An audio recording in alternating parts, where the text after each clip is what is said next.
Hello বন্ধুরা, সবাই কেমন আছো? আশা করছি ভালো আছো। চলে এসেছি নতুন আরেকটি ভিডিও নিয়ে। আজ কি রান্না করব চলো তোমাদের দেখায়। প্রথমে ডাটাগুলো কেটে নিচ্ছি, সর্ষে দিয়ে করব ডাটা। ডাটাগুলোকে একটুখানি হালকা জলে ভাপিয়ে নেব। আর করব আলু বেগুন দিয়ে ইলিশ মাছ, তো সেটাও আমি কেটে নিয়েছি। আর এদিকে না বেগুনটা একটু পোকা পোকা ছিল, সেই জন্য আমি লম্বা লম্বা করে কাটিনি, একটু গোল গোল হয়ে গেছে। যাই হোক, তারপরে মাছটা হালকা করে একটুখানি এপিট ওপিট করে ভেজে নেব। আর আজ কোনো মশলা দেবো না, আমি অন্যান্য দিন না একটু জিরে বাটা একটু সর্ষে বাটা দিই, তো সেটাও খুব ভালো লাগে। তো তোমাদের কেমন লাগে এই আলু বেগুন দিয়ে ইলিশ মাছ?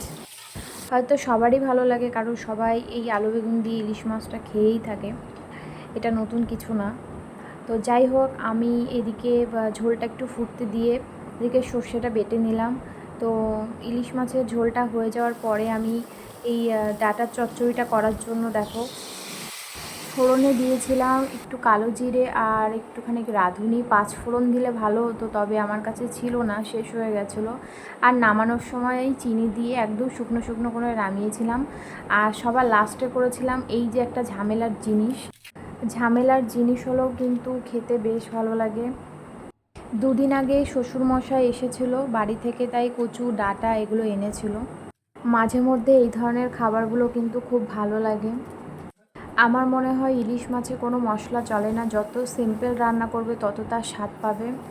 আমি কিন্তু এই কচুর মধ্যে একটুখানি পেঁয়াজ কুচি আর একটু আদা জিরে বাটা দিয়েছিলাম। প্রথমবার আমি এই ইলিশ মাছের মাথা দিয়ে কচু করছি। আমি এর আগে এমনি করেছি, তবে সেটা রসুন আর পেঁয়াজ ফোড়ন দিয়ে। তো আমি যেভাবে রান্না করি তোমাদেরকে সেটাই দেখাই। সবার ভালো নাও লাগতে পারে, তো ভালো না লাগলেও জানিও, ভালো লাগলেও জানিও। তো এই ছিল আজকে রান্না বান্না। তো সবাই ভালো থেকো, টাটা।